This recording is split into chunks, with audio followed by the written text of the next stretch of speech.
Graça e paz, abençoados. O sétimo dia mostrado na ressurreição de Lázaro. Vamos prosseguir aqui para nós irmos fechando essa série para iniciar uma outra série paralela a esta, tá? Então, nós temos mostrado a vocês que o sexto dia, como já falei, já no início dessa série, o sexto dia está ligado ao homem. E o sétimo dia está ligado ao homem caído, né? A natureza humana, física. E o sétimo dia está ligado a Cristo. Como falei a vocês, na morte do homem, falando de ressurreição, como nós estamos falando da ressurreição de Lázaro, Jesus ele foi a representação do sétimo dia. Presta atenção. Deus, quando formou tudo, nós vamos ver aqui em Gênesis, capítulo 2, no verso 1. Vamos ver aqui, Gênesis capítulo 2, verso 3. Gênesis 2. Assim, Gênesis 2, capítulo 2, verso do 1 ao 3. Vamos ler. E diz assim: assim os exércitos da terra, assim os céus e a terra e todos os seus exércitos foram acabados. E havendo Deus acabado no dia sétimo, presta atenção. Então, o homem foi formado no sexto dia, Deus formou tudo. Primeiro Deus formou as figuras dos céus, né, os celestiais, para depois formar as figuras no firmamento, na terra. Então, quando acabou tudo, diz a palavra aqui, havendo Deus acabado no sétimo dia toda a criação no firmamento, na terra, acabado no sétimo dia a obra que fizera, descansou no sétimo dia de toda a obra que tinha feito. Presta atenção. Quando a Bíblia diz que Deus descansou, não está aqui dizendo que Deus se cansa. A palavra de Deus diz que Deus não se fadiga e nem se cansa. Jesus mesmo falou acerca do Pai, quando estava indo a caminho de Lázaro, que os discípulos falaram que não era momento dele trabalhar, de continuar evangelizando, que já era tarde. E Jesus falou: meu Pai trabalha até agora. Deus trabalha até agora. Ele falou: meu Pai trabalha até agora. Então, abençoados, eu queria que você entendesse que Deus não se cansa, como muitos estão ensinando aí. Deus não se cansa. Deus não se fadiga. Esse descansar aqui, temos que compreender que é contemplação. É como um construtor que faz uma obra e ele vai olhar e contemplar a sua obra. Então aqui está falando de um construtor, está mostrando um construtor que é o Criador, e que ele, depois de ter formado tudo, ele contempla, ele admira, ele vê que está perfeito. Por isso que ele, aqui diz a palavra, ó, e havendo Deus acabado no sétimo dia a obra que fizera, descansou no sétimo dia de toda a sua obra que tinha feito. Verso 3.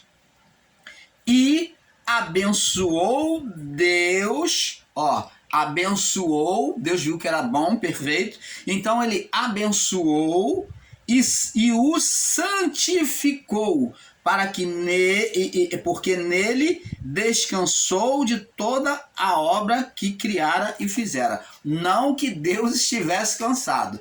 Ele descansar é contemplar de toda a obra que fizera, né? Que criara e fizera. Então, no sétimo dia, o sétimo dia foi o dia que Deus abençoou, o sétimo dia. Agora, como nós já falamos, nós temos aí uma instituição chamada Adventista do Sétimo Dia. Quero frisar aqui que nós, o canal Luz da Graça, não estamos aqui denegrindo, nós estamos aqui trazendo um ensinamento. Então, estamos usando essa instituição para explicar para você. Os Adventistas do Sétimo Dia, eles guardam o sábado. Por quê? O sétimo dia, para eles, no entendimento judaico, eles trazem já da linha judaica, é o sábado, que se guardava o sábado. nós não guardamos o sábado, mas eles ainda creem e seguem nessa doutrina, o que nós temos que respeitar. Paulo disse, uns comem carne, outro come legume. O que come carne não critica o que come legume. Então temos que respeitar, porque é a linha de entendimento deles. Mas nós não acreditamos dessa forma. Mas nós, o canal Luz da Graça, entendemos que o sétimo dia, que foi na representação do sábado, foi sim. Eles, os adventistas, estavam certos, era o sábado, que era guardado, era o dia da contemplação das obras prontas. Então, eles trabalhavam segunda, terça, quarta, quinta, sexta. Na sexta-feira, de noite, parou, chegava na sexta-feira, já não se fazia mais nada a partir do último horário. Então, eles não podiam fazer trabalho manual nenhum, nem sequer alimentar o gado. Não podia. Então, tudo que eles tinham que fazer na sexta-feira, eles faziam antes. Porque na virada da sexta para o sábado já não se podia fazer mais nada. Tanto que os sentenciadores de Jesus, né, os malfeitores lá que levaram Jesus para a cruz, os soldados romanos que estavam lá crucificando Jesus lá junto com os sacerdotes, os soldados apressaram em perfurar o lado de Jesus, quebrou os ossos dos dois ladrões da cruz e furou Jesus. Por quê? Porque já seria virada de sexta para sábado. O sábado já estava chegando de tardinha, às 6 horas da tarde, já seria o sábado e a Páscoa. Então eles queriam, para não entrar no período da Páscoa e no sábado eles não poderiam fazer nada, então o que eles fizeram? Já estava entrando no período da Páscoa, então eles quebraram os ossos dos dois ladrões, né, para poder morrer mais rápido, o peso forçar o pulmão, e em Jesus eles foram e transpassou a lança aqui ao lado de Jesus, para que Jesus morresse mais rápido. Então, para acelerar a morte, para eles não ficar presos, aqueles que estavam sendo crucificados, porque vinha as festas da Páscoa, e eles no sábado não poderiam fazer mais nada. Então preste atenção, o sábado é a representação o sábado foi a representação da perfeição na criação. Como lemos aqui, ó. Assim, Gênesis 2, assim os céus, a terra e todos os seus exércitos foram acabados. Então o Criador ele formou tudo, o céu acima e embaixo no firmamento na terra, e havendo acabado no sétimo dia a obra que fizera, descansou ou contemplou o sétimo dia de toda a sua obra que tinha feito. E abençoou o dia sétimo e o santificou, porque nele descansou de toda a obra que Deus criara. Então, o sétimo dia para Deus, que foi o sábado, que os adventistas que guardam o sábado, ele era lembrado como o dia da obra perfeita de Deus. Foi lembrado como a obra perfeita, sem defeito. Não tinha lá um anjo mau, um anjo caído do céu, como ensinam o sistema religioso evangélico, e como muitos outros aí. Não tinha nenhum demôniozinho lá no Éden, nada. Era tudo, Deus formou perfeito. A imperfeição quem trouxe foi o homem. Então, Deus viu que tudo era bom e abençoou e contemplou ou descansou. Então, quando você ouvir agora falar de sábado, lembra e entende que sábado foi o dia da contemplação, da perfeição da obra de Deus. Então, e o sétimo dia, o irmão Paulo, já que o sábado que é o sétimo dia, então o que Jesus tem a ver com o sétimo dia? Jesus, ele era a representação, ele foi a representação desse sétimo dia que estava para vir. Por quê? Porque nele, o quê? A criação se faria perfeita novamente ao olhar do Criador.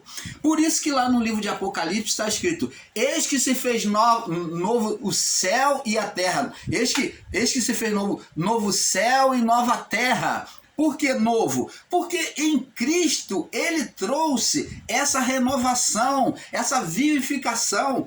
Esse primeiro Adão fracassou, mas o segundo Adão, ele foi a representação do sétimo dia, porque foi o Adão perfeito. Enquanto o primeiro foi imperfeito, que ele tropeçou, ele trouxe a queda na criação, o segundo Adão, ele foi perfeito e restaurou a criação. Então, a guarda do sábado ficou tipificado em Cristo, que foi a representação do sétimo dia, do homem perfeito, do Adão perfeito e de um mundo sem condenação adriana.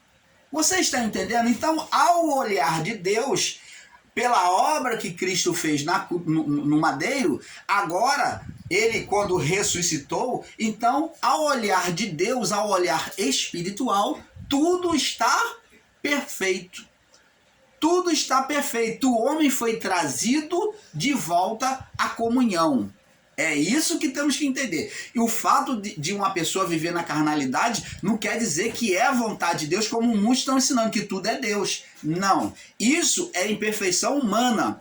Mas a obra na criação, ao olhar de Deus, foi trazido de volta o mais importante, que é a comunhão.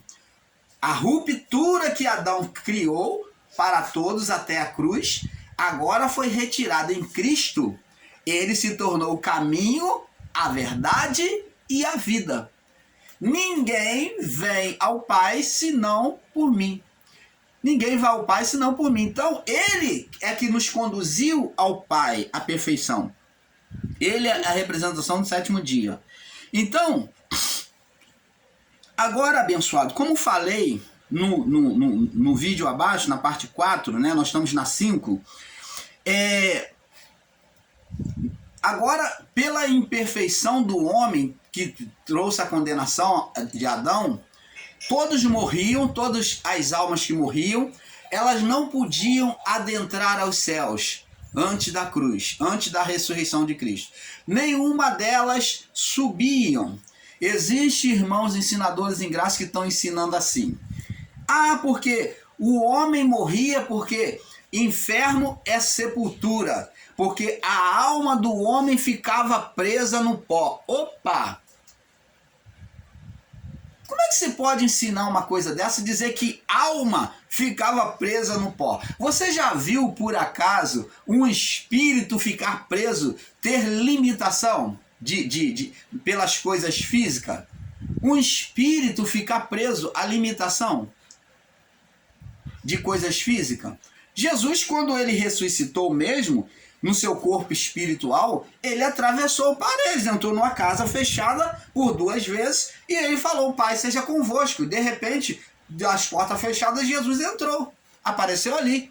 Por quê? Porque era um corpo espiritual. E existe irmãos ensinando aí que o homem morria e o espírito ficava na sepultura, preso lá, até a vivificação de Cristo. Que absurdo é isso? A alma dos homens, do justo e do ímpio, preso na sepultura. Olha, abençoados, eu não sei de que gibi que eles leram isso, que estão ensinando aí, e que tiraram isso. Dizer que a alma ficava presa. Se a alma é espírito, a alma, quando se retira do corpo, ela é espírito. Nós nos manifestamos como alma vivente presa a um corpo. Quando o corpo padece, o corpo ele se deteriora. Então, quando há a morte do homem, então a alma ela era destinada a um local. Por quê? Porque estava se vivendo o período do ministério dos anjos. E pela condenação adriana, nenhuma alma podia adentrar a presença de Deus, porque havia uma separação.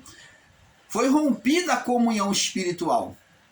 Então, a alma do justo, daquele que morreu justo, os anjos eram endereçados em pegar essas almas e destinar na morte do homem. Então, morria alguém, então os anjos pegavam e destinavam. Aquele dali é um dos santos, então vamos levar para o seio de Abraão. A alma era destinada ao seio de Abraão, dito por Jesus como paraíso. E a alma do ímpio era destinada ao abismo, ao suplício, ao sofrimento, a tormenta. Isso atormenta mesmo. Então ali ficava no suplício a alma do ímpio. Nem a alma do justo e nem a alma do ímpio podia subir, porque todos pecaram e destituídos, separados foram de subir para a glória de Deus. Vocês estão entendendo? Então, abençoados, existiu essa separação, não existe mais, existiu. Por quê? Porque já houve juízo, nós vamos mostrar isso dentro da palavra.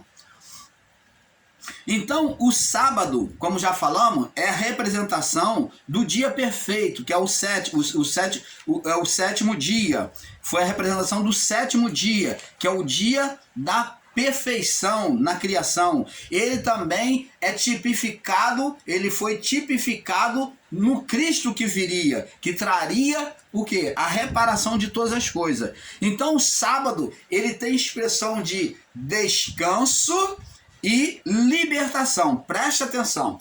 Aí vamos entender que Deus, quando o povo de Israel estava no Egito sendo escravo, Deus usou Moisés para tirar o povo lá da mão dos egípcios, né? Destinando o povo a caminhar no deserto para levar para a terra de Canaã, uma terra que mana leite e mel. Então, tirando da escravidão, presta atenção, Deus tirando da escravidão e levando, escravidão, está ligado à condenação, Adeana. Condenação, Adeana. Então, tirando o povo da escravidão dos homens, porque essa escravidão dos homens veio mediante a condenação, Adeana.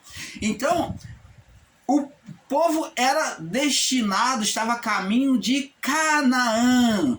Quer dizer, uma terra que emana leite e mel, que era uma representação física da bondade do amor de Deus no plano físico.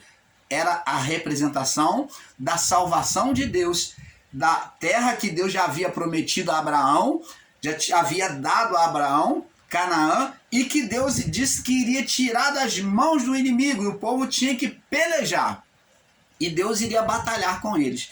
Então, essa saída do Egito significa libertação. Então, todo esse acontecimento no plano físico estava sendo tipificado sobre aquilo que haveria de acontecer também de forma espiritual. Preste atenção, nós hoje vivemos a manifestação do Espírito, porque estamos fora da condenação adeana, não vivemos mais sobre a figura física, linguagem física pelo qual Deus falava com o homem. Não, agora vivemos numa manifestação direta, espiritual. Deus falava por meio de linguagem, de figuras. Por quê? Por causa da ruptura, a separação pelo pecado adeano. Agora não há separação, então Deus fala diretamente pelo Espírito. A linguagem é espiritual. Então, esses acontecimentos físicos se deram, né? E a linguagem de Deus se manifestar por causa da condição de vida. Então havia uma separação, uma distância entre o homem e Deus. Então a linguagem era física. Então hoje, com o olhar espiritual, nós entendendo o olhar de Deus, nós vemos que tudo isso Deus manifestou para mostrar a salvação, a condução, a libertação, né? Que é o descanso, o povo saindo da escravidão para ir para uma terra de descanso, que é Canaã, né? E sendo liberto, demonstra uma libertação, né? Ele operou uma libertação, ele conduzindo a Canaã, e essa Canaã demonstra o grande amor de Deus, a salvação, que hoje entendemos foi representado no Filho, por meio do Filho, o Cristo, o sétimo dia. Então, como sabemos, o juízo espiritual, né, o juízo espiritual do justo e dos ímpios, nos anos 70, voltando aqui sobre a ressurreição de Lázaro, vamos falar. A ressurreição de Lázaro foi demonstrado que Jesus falou, mostrou que no corpo, o corpo do homem, mostrou no corpo de Lázaro potrificado, demonstrando o corpo potrificado, demonstrando o estado de condenação adeana, né? Então a corrupção do corpo veio a partir do pecado. Deus falou: se comerdes do fruto, certamente morrerás. A primeira morte que veio a espiritual, que é a morte principal, e por ela também veio a morte física, que é a corrupção do corpo. Então todos iríamos passar por isso, e foi demonstrado que o corpo de Lázaro, que estava potrificado, demonstrando condenação, corpo de condenação, de corrupção, ele foi transformado em um corpo perfeito, um corpo humano novamente, mas perfeito. Jesus estava usando o corpo físico para demonstrar aquilo que aconteceria, que todos iríamos receber um corpo na morte, e agora um corpo espiritual. É claro que não igual Lázaro. Ele usou o exemplo de Lázaro para demonstrar que receberíamos um novo corpo para a alma, para sermos julgados. Para sermos quem? Nós não, mas para eles serem julgados. Nós vamos receber um corpo para adentrar a presença de Deus. Diz aqui, ó. O corpo físico potrificado e depois transformado, Jesus mostrou visivelmente para nós que entendemos que não ficássemos sem entendimento do que acontece após a morte. João 5, 29. Vamos ler lá, que nós já lemos. Vamos relembrar aqui para nós trazermos mais entendimento a vocês. João 5, 29. Diz assim, ó. João 5, verso 29. Diz assim: e os que fizerem o bem sairão para a ressurreição da vida. Você está vendo? Então aqui haveria um juízo para aquele povo daquela época. E os que fizerem o bem sairão para a ressurreição da vida. Ó, os que fizeram bem, os justos. E os que fizeram o mal para a ressurreição da condenação. Opa! Então existia também os que estavam em mal, eles também iriam ressuscitar. Aqui está falando de alma, tá? Não corpo físico. Ele demonstrou em Lázaro para que o povo entendesse que iria receber um outro corpo. Lázaro não ressuscitou com o corpo potrificado e se mexendo, não. O corpo dele não estava mais cheirando mal quando tiraram as ataduras. Quando tiraram o lençol, as ataduras não estava mais potrificado, o corpo dele estava perfeito. Então, agora, Jesus está mostrando que tanto o justo quanto o ímpio iria receber um corpo, o quê? Perfeito. Diz aqui, ó. Os que fizeram bem sairão para a ressurreição da vida, a alma dos que fizeram bem, e os que fizeram mal para a ressurreição da condenação. Você está vendo aí, abençoados? Os dois iriam ressuscitar? Então o juízo, tanto justo quanto ímpio, iriam ressuscitar. Essas almas iriam receber um corpo espiritual. Este corpo foi demonstrado em Lázaro, depois foi demonstrado no próprio Jesus, que ressuscitou com um outro corpo igual ao dele. Opa, não vem você querer dizer, você ensinador em graça, querer dizer que era o mesmo corpo, não. O corpo de Jesus ele não tinha capacidade de transpassar paredes, porque era um corpo humano físico. Um corpo humano físico. Mas o corpo que Jesus ressuscitou era um corpo espiritual. Tinha as marcas nas mãos do escravo? Tinha as marcas do lado transpassado? Tinha. Mas Jesus trouxe essas marcas para que os discípulos acreditassem que quem era ele, porque senão não acreditariam que ele ressuscitou.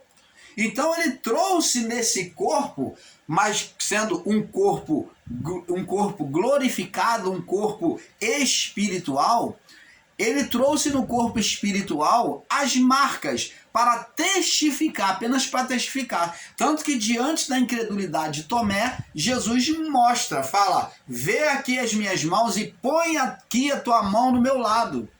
Então, essas marcas foram para testificar para aqueles que fossem incrédulos, que era o mesmo Jesus que morreu no madeiro. Você está entendendo, amado? Então, mas era um corpo espiritual. Agora vamos ver aqui em Apocalipse, que também nós já lemos, Apocalipse 20, vamos ler mais uma vez, que mostra a ressurreição dos mortos. Agora, de todas as almas mortas, recebendo um corpo. Diz aqui, ó, Apocalipse 20, verso 12. Diz aqui, ó, vamos ler do verso 11. Diz aqui, ó, vi um grande trono branco, falando do juízo final, ó. Vi um grande trono branco, e os que estava sentado sobre ele, cuja presença fugiu a terra e o céu, e não se achou lugar para eles. Vi os mortos, ó, que tipo de mortos? Grandes e pequenos, crianças e adultos, ó, que estavam diante dele, diante de Deus. Abriram-se os livros e abriu-se outro livro. Então, quantos livros era? 2. Então, qual livros era esse? Era o livro das obras e o livro da vida. Livro das obras e o livro da vida. Então, tinha que estar no livro das obras, tinha a testificação das obras de cada um daquele período, de Adão até o juízo. E o livro da vida era onde estava escrito o nome dos santos salvos. Somente o nome dos santos é que entrava ali naquele livro. Então tá aqui. Abriu-se outro livro. Ó, tinha 2, ó. Abriram-se os livros no plural, ó. Viu os mortos grandes e pequenos que estavam diante de Deus. E abriram-se os livros no plural, mais de um, né? 2 livros. E abriu-se outro livro, que é o da vida, você tá vendo? Era o livro das obras e o livro da vida. E os mortos foram julgados pelo livro das obras, pelas coisas que estavam escritas nos livros, segundo as suas obras. Você está entendendo? Então, agora os mortos vão ser julgados. Agora, verso 13 diz assim, deu-se o mar, agora o mar vai devolver, ó. Deu-se o mar, devolveu o mar os mortos que nele havia, e que devolveu o quê? O corpo físico? Nananina, não. Aqui não está referindo-se a corpo físico, mas está falando das almas que morreram pelo mar, que morreram no mar.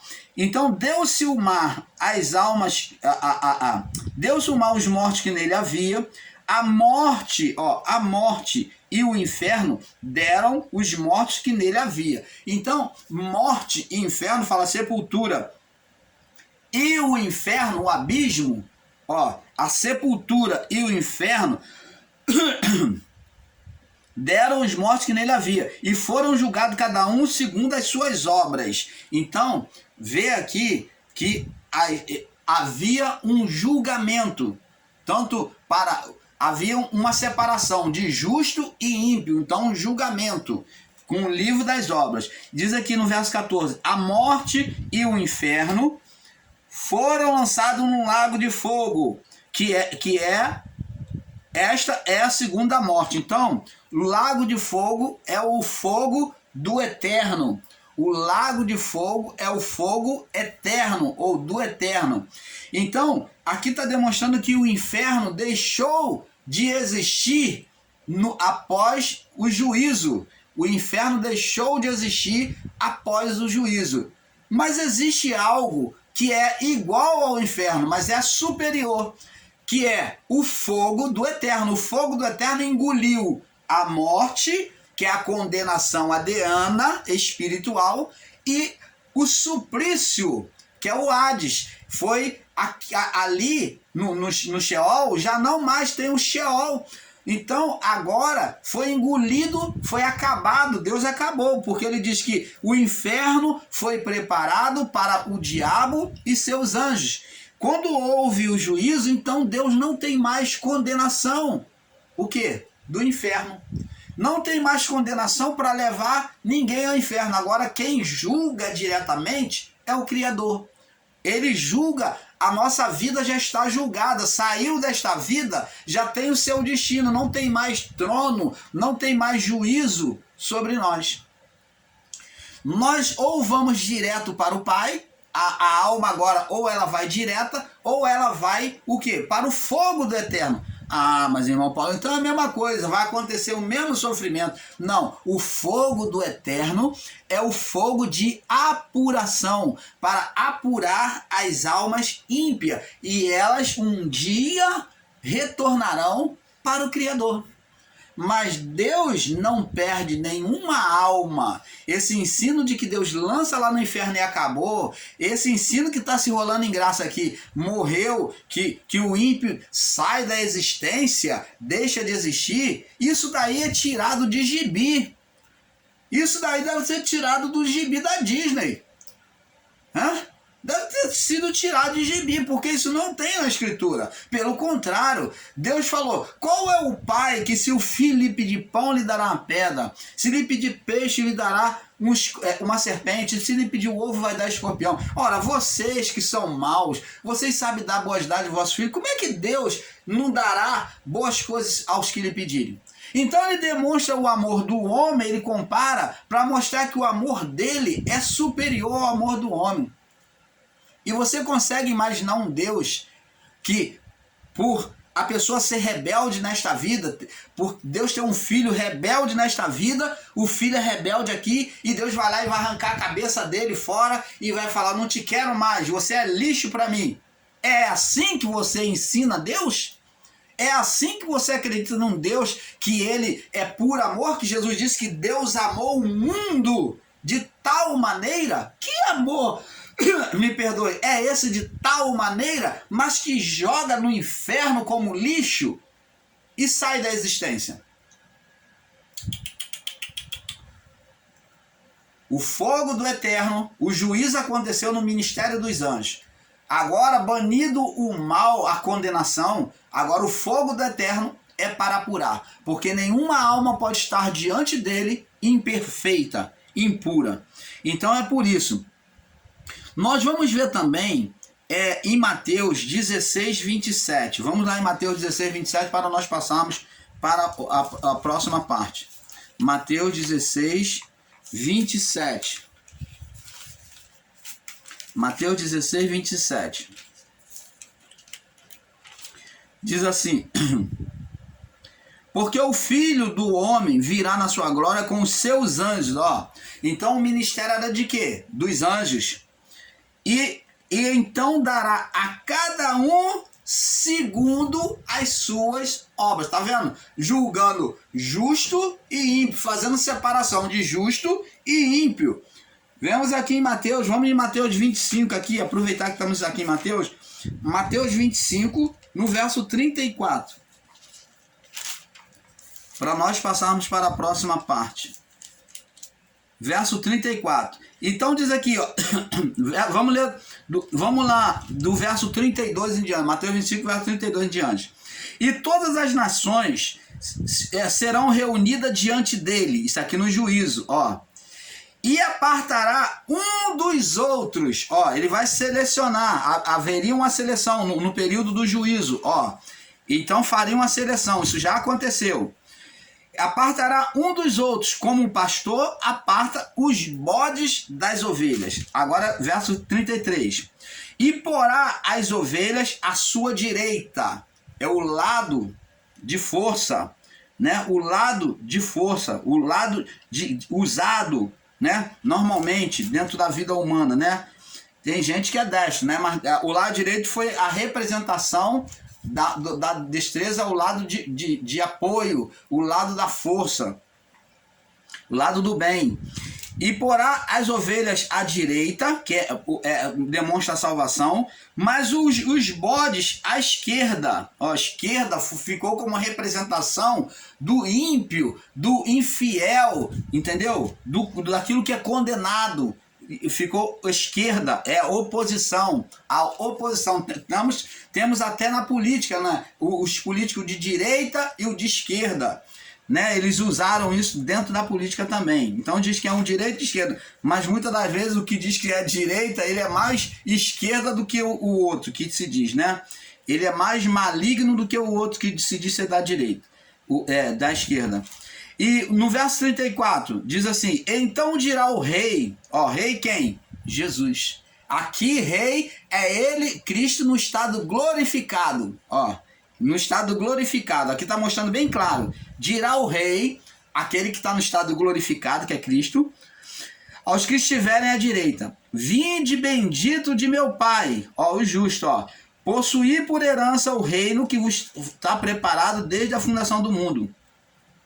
Então, aqui no verso 41, pula aí, para nós não lermos todo, diz aqui no verso 41 agora, diz assim, então também dirá os que estiverem à sua esquerda, apartai de mim, malditos, e são os ímpios, para o fogo eterno. Opa! Aqui não está falando lago de fogo, não está falando Sheol, mas fogo do eterno, que o inferno e a morte serão engolidos pelo fogo do eterno. Então aqui já está o resumo, para o fogo eterno, ou do eterno, preparado para o diabo e seus anjos. Você está vendo aí, abençoado? Vamos passar para a próxima parte, porque é um pouco aqui, um pouco ali. O negócio está ficando bom, tá? Paz.